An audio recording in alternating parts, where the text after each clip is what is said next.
বন্ধুরা সবাইকে শুভেচ্ছা জানাচ্ছি। আমি master chef Edward Munich Germany থেকে।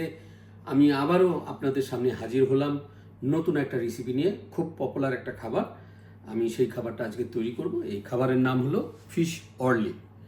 ফিশ অর্লিটা তৈরি করার জন্য যে উপকরণগুলি লাগে, খুব সিম্পল একটা খাবার, ঘরে বসে ঝটপট করে তৈরি করা যায়।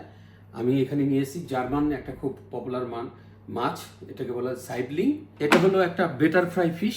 এটা ফ্রান্সের খুবই পপুলার খাবার। এই খাবারটাকে ধীরে ধীরে ইংরেজরা ফিশ অ্যান্ড চিপস করে শুরু করে দিয়েছে।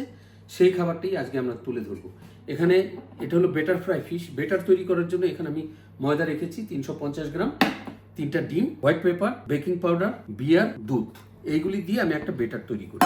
তো দেখতে থাকুন বন্ধুরা। সো এখানে আমি ময়দা রেখেছি 300 গ্রাম, 350 গ্রাম এবং 3টা ডিম ঢেলে দিচ্ছি।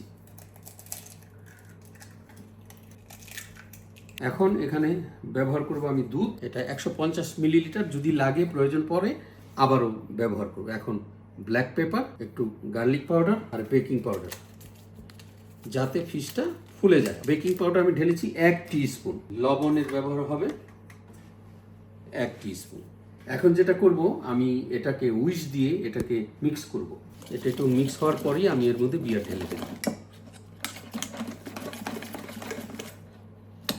তো একটু মিক্স, এর মধ্যে আমি বায়ানের খুব নাম করা একটা বিয়ার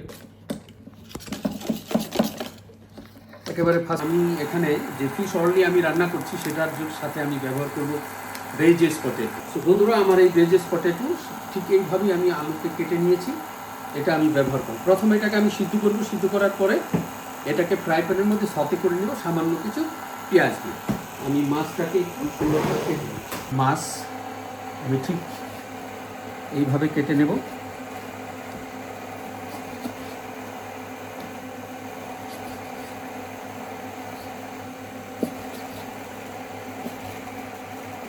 আমার মাছটা কাটা হয়ে গেছে। আমি লবণ দিয়ে অর্থাৎ সল্ট দিয়ে সিজনিং করছি। সল্ট, তারপর আমি ব্যবহার করব এখানে লেবুর রস বা লেবু করেছি। সেই সাথে এখানে আমি আরও ব্যবহার করব থাইম।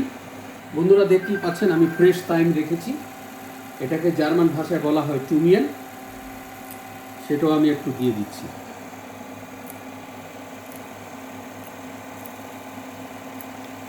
তো বন্ধুরা দেখতেই পাচ্ছেন আমার পানি গরম হয়ে গেছে। এখন আমি আলুটাকে পানিতে ঢেলে দিলাম। আমার এই আলুটা সিদ্ধ হতে সময় লাগবে 45 মিনিট। এর সাথে যে গার্নিশটা করবো, যে সসটা আমরা ব্যবহার করব, তাকে ফ্রান্সে বলা হয় টাটা সস, জার্মানিতে বলা হয় সস রামুলাদে। সস রামুলাদে তৈরি করার জন্য আমি এখানে রেখেছি পেঁয়াজ কুচি, কারপান কুচি, তারপর অ্যাসিড গরকিন কুচি অর্থাৎ পিকিল গরকিন, পাসলি, আর এখানে আমার হাতে আছে ডিম, সেটাও কুচি করে নেব। তো আপনারা দেখতে থাকুন। এবং অফকোর্স এখানে আমি ব্যবহার করব মাইনাস সস। এটা ঢেলে দিলাম।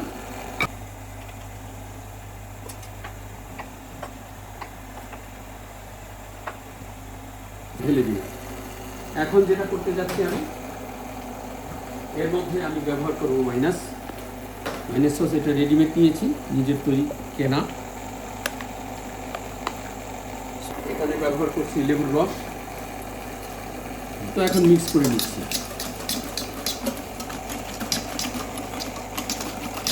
সো বন্ধুরা, আমার ফিশ অর্লির সস টাটা বা সস রামুলাদে তৈরি হয়ে গেছে। এটা দিয়ে আমরা আজকের মাছটা পরিবেশন করব। সেই সাথে আমার আলু সিদ্ধ হচ্ছে। এখন যেটা আমি করতে যাচ্ছি, ফিশটাকে আমি ফ্রাই করে নিচ্ছি। 2 লিটার তেল এখানে রেখেছি। তেলটা যদি গরম হয়ে যায় তখনই আমি তেলের মধ্যে মাছটাকে ঢেলে ফ্রাই করতে থাকবো। আমার বেটারটা কীরকম হলো, হাত দিয়ে এটাকে নাড়াচাড়া করতে হবে। দেখতেই পাচ্ছেন আমি মাছ এর মধ্যে ঢেলে দিয়েছি।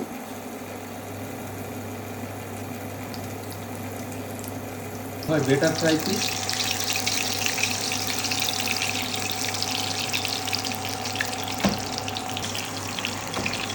তোরা দেখতেই পাচ্ছেন আমার মাছ কি সুন্দর রান্না হয়েছে, একেবারে ফাটাফাটি। আমার ফিশটা তৈরি হয়ে গেছে, দেখতেই পাচ্ছেন কি সুন্দর ফুলেছে। ঠিক এরকমই আমি চেয়েছিলাম।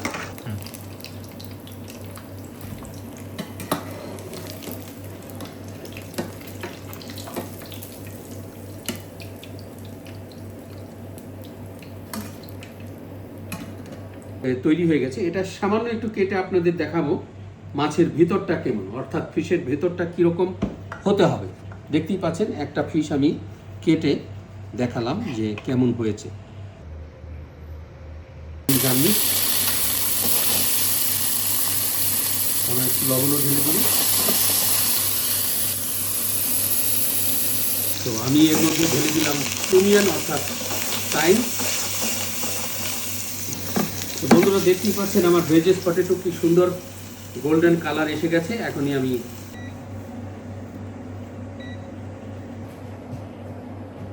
চর্লির জন্য আমি সুন্দর একটা প্লেট নিয়েছি। এখন এখানে আমি কিছু টমেটো রোজেসও তৈরি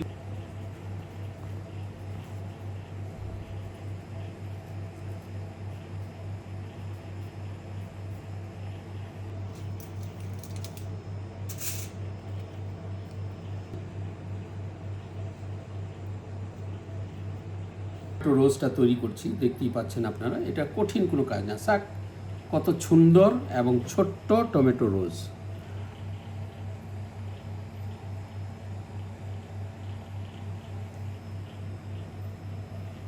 পাচ্ছেন এই মশলাটাকে বলা হয় দিল, যেমন আমরা ব্যবহার করি ধনে পাতা, এটা ব্যবহার করে মাছের ক্ষেত্রে।